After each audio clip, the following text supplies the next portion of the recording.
Pastor, quando você chegou no Paraguai, obviamente, com tudo que Deus já tinha planejado e sonhado para a tua vida, para fazer através da sua vida, nós entendemos que o inferno se levanta, o adversário se levanta mesmo, e aconteceu algo específico na sua chegada ali para trabalhar com a igreja. Alguém se levantou contra a igreja e teve que haver uma guerra espiritual, uma guerra entre feitiçaria e que se levantou na igreja. Como é que foi isso? Sim, logo que nós chegamos na igreja, nós estávamos numa peça alugada, né? E nós começamos nesse momento de jejum, oração, e foi tão tremendo que Deus levantou. Nós tínhamos um terreno, e Deus levantou um grupo de pessoas e conseguimos fazer uma peça para cultuar, sair do aluguel. E quando nós chegamos ali, próximo da igreja, se levantou, né? Se levantou uma feiticeira muito forte contra nossas vidas. E eu tratava super bem, né? E eu não sabia, tratava super bem ela, né? Então começou essa batalha espiritual muito forte, nós começamos a orar. Aí uma irmã da igreja falou assim: não, pastor, eu conheço assim. E começou a se levantar contra nossas vidas. E nós, no meio do culto, William, nós estávamos no culto, começava o muro da igreja começa a tremer, né? Ia falar em espanhol, temblar. Começava a tremer e nós sentíamos aquilo no meio do culto e nós orando e começavam a tacar pedra em cima da igreja. E como era de zinco, afundava assim, e aquela explosão, bom, os irmãos se assustavam e eu continuo adorando, e aquela glória descendo e pessoas sendo curadas, e pau, e aquela... Então o que acontece? Utilizava as crianças, daí eu chegava lá, dava uma olhada no muro, um monte de criança com pedra jogando, e daí quando parava as pedras, começavam os limões na janela, e caía aqueles limões assim na janela forte, para parar a adoração. E aí que o pessoal adorava mais, filho. Aí que eles começavam a orar mais. Só que era uma guerra assim profunda, muito forte, e que quase todos os cultos acontecia aquilo. Eu falava: Deus, me dá uma estratégia, dava um discernimento, uma sabedoria, e começava a orar a Deus, me dá uma estratégia de guerra. E os intercessores falavam: pastor, vamos orar. E na semana nós fizemos uma campanha de oração e começamos a orar. Quando chegou no último dia da campanha, Deus falou comigo assim: dá 7 voltas em volta do quarteirão da igreja. 7 voltas. Falei: meu Deus, profundo, ato profético. Falei: é doidura. Falei: irmãos, tu crê que Deus fala comigo? Sim, pastor, creio. Falou: Deus falou para nós dar 7 voltas em volta da igreja.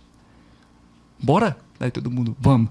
Aí as mulheres, falei: mulheres, vocês ficam dentro da igreja em oração, e eu vou com os homens, cerca de 12 a 15 homens nós estávamos. E as mulheres começaram a clamar que o sangue de Jesus tem poder, Deus guarda esses homens, e começaram a gritar e clamar. Aí nós saímos na rua, daí eu falei: agora, levanta as mãos e vamos marchar, né? Com ato profético, 7 voltas. Só vamos parar de marchar com a mão estendida quando nós completar as 7 voltas. Aí estreitou, William. Aí começamos as 7 voltas. Demos a primeira volta, o quarteirão, marchando e orando, imagina? Banda de louco por Jesus. E começamos a clamar e dizendo: Deus, não aceita isso aí. Esses vizinhos têm que se converter. E nós clamamos orando por eles. Entende? Nós estávamos clamando e orando por eles. Ou seja, com amor, que eles viessem na presença do Pai. E nós começamos a clamar as 2 voltas.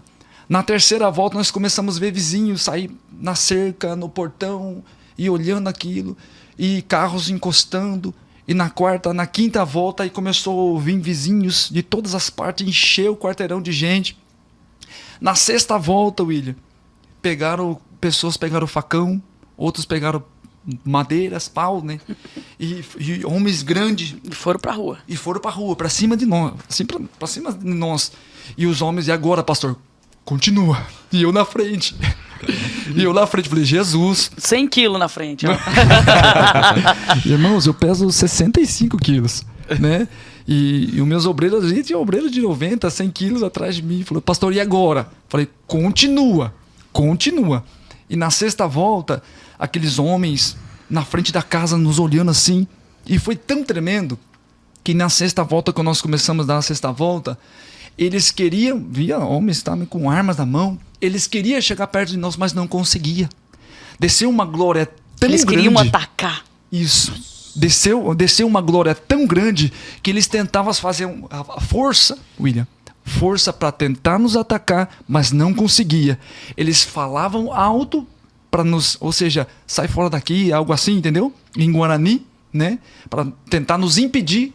E os homens olhavam para mim, até eu, né? Na hora, e me deu um grande temor. Falei, Jesus, guarda nós, cobre com teu sangue, esconde nós. E eu orando, e nós clamando, William. E daí aquela glória desceu assim, e os homens começaram a se arrepiar, sentir a presença de Deus. Falei, vocês estão sentindo? Aí, sim, pastor, é a presença de Deus. Tem anjos com nós aqui, fiquem em paz. Vamos dar 7 voltas, bora. Nós começamos, estou todo arrepiado.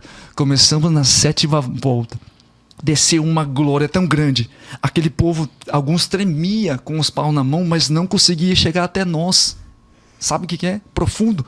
Aqueles homens grandes, com um cara muito mal, assim, eles não conseguiam falar. Alguns que falavam de muito longe, e muita gente entendendo nós impedir. Quando nós completamos a 7ª volta, todos os homens começaram a chorar que estavam comigo e começou a falar em língua. E nós começamos a orar na frente da igreja. William, nunca mais nos incomodaram. E essa mulher que tentou... Feiticeira sumiu. Foi embora, a casa tá vazia e até hoje não sei pra onde foi. Cara, que loucura, cara. Eu queria pegar um gancho aí sobre a sua fala, pastor. Por que o pastor acha que... Porque isso é uma loucura, né? É claro que a nossa Bíblia está cheia de loucuras, né? Mas o ato profético, você acha que... Por que você acha que Deus manda a gente fazer os atos proféticos? Para provocar a nossa fé?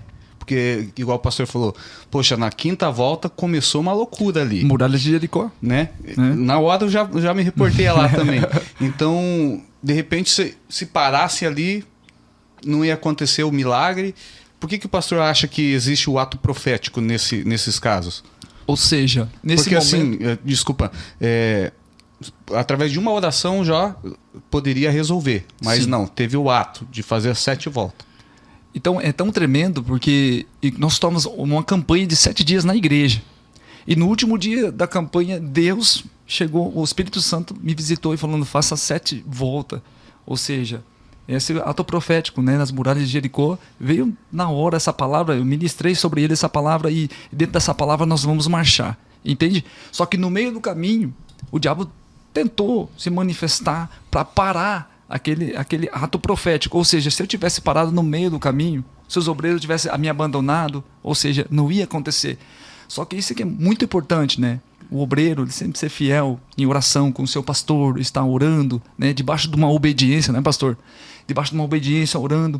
Porque quando você tem uma vida de consagração, de oração, quando você dá a voz de comando direcionada por Deus, claro, né? Direcionada por Deus, o obreiro vai estar contigo. Eu falei para eles, fiquem em paz, Deus está aqui conosco, Deus não vai nos abandonar. Lembra do povo de Israel? Quando Deus dá ordem para Moisés, né, no deserto, fique em paz, Deus está nos guardando. A maior vitória está na obediência, né? Olha aí. Que a gente não sabe, Deus, ele manda o comando e a gente não tem dimensão, né, do que vai acontecer. Mas é justamente isso, Deus não quer que a gente pergunte o porquê, Deus quer que a gente faça. Faça o que ele manda e o restante quem coordena é ele. Eu sempre percebo dentro desse assunto essa predisposição do próprio Deus da gente demonstrar para ele o tanto que a gente quer, o interesse que a gente tem. Eu já disse isso outras vezes, todas as vezes que Jesus se deparava com alguém que precisava de algo, era óbvio, às vezes, a pessoa era cega. Ele perguntava, o que você quer que eu te faça? A pessoa tinha que mostrar para ele a disposição. Eu quero ser curado. Não, então, a questão de Naamã. Cara, até que ponto você tá pronto para ser curado? Então, vai lá e se mergulha 7 vezes lá naquele... Entende? Eu vejo, assim, uma predisposição, assim, Sim. Algo como Deus falando, não, então mostra para mim. E tudo isso gira em torno de uma palavra só. Obediência. Sabe o que eu acho muito interessante que veio aqui pra mim agora? Eu acho interessante assim. Eu voltei a fazer atividade física, né? Aí, o meu personal, se ele falar assim pra mim, olha, você tem que fazer 15 isso. Cara, eu olho pra ele e falo, por que você fala o número 15? Só manda eu fazer. Parece que se coloca números, parece que o negócio fica mais pesado. Você vai chegando no 10, parece que não chega o 15. Então essa questão dos números, né, que às vezes Deus pede 7, numerologia, né? E não sei o quê, 4, 7, não sei o quê. Eu acho que testa muito a questão da resistência psicológica também, sabe? Que isso é muito poderoso, sabe? Imagina, igual ele falou, na primeira fala tudo bem, aí na segunda, aí de repente percebe que eles foram uma volta, 2 voltas, aí os vizinhos foi vindo. Foi mexendo com o mundo espiritual, tá? E o que é que o diabo queria fazer? Aquilo que nós falamos no outro podcast, provocar o medo. Porque onde tem medo, ali o diabo ele vai e te neutraliza. Entende? Então a questão é o que é que Deus te pediu? O que é que Deus tem falado com você? Você está disposto a obedecer? Porque se você estiver disposto a obedecer, a vitória é sua e ninguém vai arrancar aquilo que Deus tem para sua vida. É impossível. É impossível. Eu já presenciei várias vezes vários atos proféticos de coisas que impressionantes, cara. Mas a obediência de fazer aquilo, não, Deus determinou que você mergulhe tantas vezes, que você faça esse processo tantas vezes. E o interessante é que é sempre no último, né? E é tão a gente não pode pular processo. É tão tremendo tem que ser passado. É tão tremendo que até com Moisés, quando ele sente esse temor, Deus fala: diga para o meu povo que marche. Ou seja, não pare, continua marchando. Entende? Esse medo, a primeira coisa que ele vai trazer é que você bloqueie, que você pare de adorar, que você pare de jejuar, que você pare de entrar em contato com o Espírito Santo, que você pare com tudo. Primeira coisa, entende? O que veio, nós somos humanos, né? Quando eu vi aquela multidão de gente com pau na mão, eu senti aquele medo, eu falei: meu Deus, que o sangue de Jesus tem poder. Mas na hora o Espírito Santo diz: eu estou contigo. E você percebe que eles não estavam fazendo nada demais. Sim, estavam só estavam andando na rua. Andando e clamando. Mas olha o que é o poder de Deus. O espiritual, né? Se você o mundo conta isso, o povo acha que é loucura, né? Só quem vive que sabe. E o vizinho hoje é uma benção, como ele nos respeita. A gente passa na rua, eu e minha esposa, eles levantam as mãos: oi, pastor, sabe o quê? Nós caminhando ali sobre... E é lindo assim como a relação deles conosco hoje, né? Tem esse amor, né? Tanto na rua de baixo como de cima. Hoje é uma benção.